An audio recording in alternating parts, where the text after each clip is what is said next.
Zohran Mamdani, New York City candidate for mayor, just absolutely humiliated Donald Trump. And you're going to want to see what he just said, because this is going to make Trump absolutely furious. So let's hop right into this and see first why Mamdani needed to humiliate Trump in the first place, and then we'll watch exactly what he said. So just yesterday, Donald Trump decided to threaten Mamdani with insane dictator-level punishments if he gets in the way of Trump's policies, because Mamdani has pledged not to assist ICE agents in raids throughout New York City if he wins the election. Trump is now saying that he might look into revoking Mamdani's citizenship and even deporting him out of the country. Just take a look at this.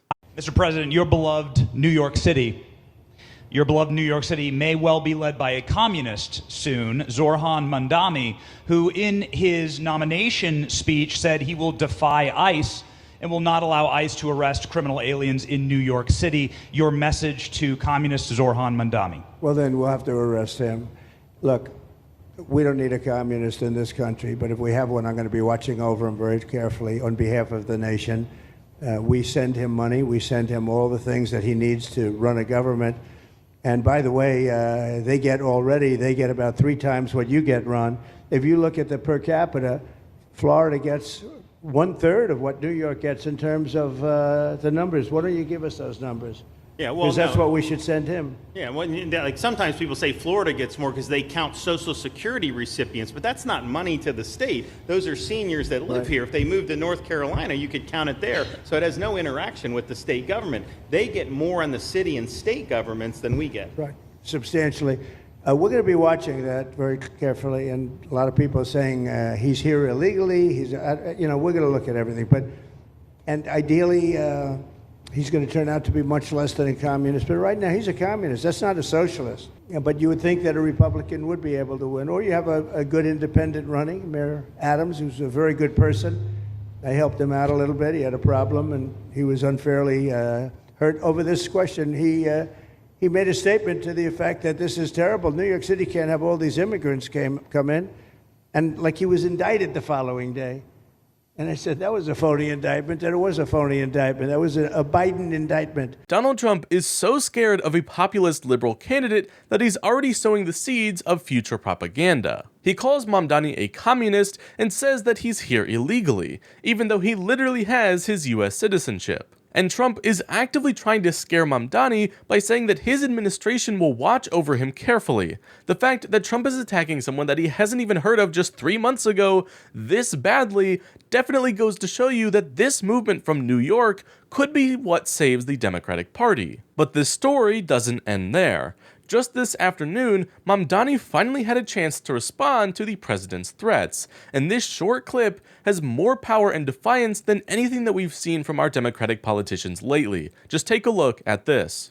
Yesterday, Donald Trump said that I should be arrested.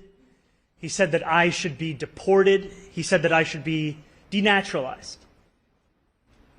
And he said those things about me, someone who stands to be the first immigrant mayor of this city in generations, someone who would also be the first Muslim and the first South Asian mayor in this city's history.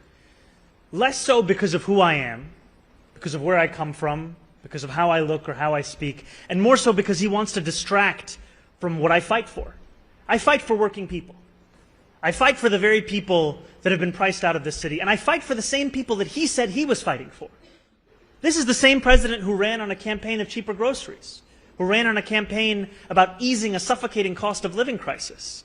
And ultimately, it is easier for him to fan the flames of division than to acknowledge the ways in which he has betrayed those working class Americans, not just in this city, but across this country, and the ways in which he continues to betray them. Because we know that he would rather speak about me than speak about the legislation that he is shepherding through Washington, D.C. Legislation that will quite literally take health care away from Americans, legislation that will steal food from the hungry, legislation that looks to build upon one of the largest transfers of wealth we've seen in recent history in his first administration, and do it once again for the very Americans who already have enough. We should be fighting for those that do not have what they need to live a dignified life. That is what I will do, and I am thankful to have the protection and to have the support of so many New Yorkers who have stood up and said how unacceptable this is, including our governor, including members of the labor movement.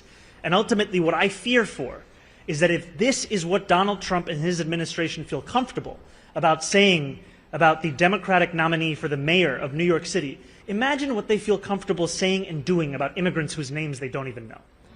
This speech right here is exactly what leadership looks like. While too many Democrats are trying to play it safe or quiet in the face of MAGA's rising authoritarianism, Mamdani is stepping up and making it clear that Trump's threats won't silence the will of the people. If this is the future of the Democratic Party, then maybe, just maybe, there's hope. But only time will tell. So if you want to stay up to date in everything politics, be sure to leave a like and subscribe for more.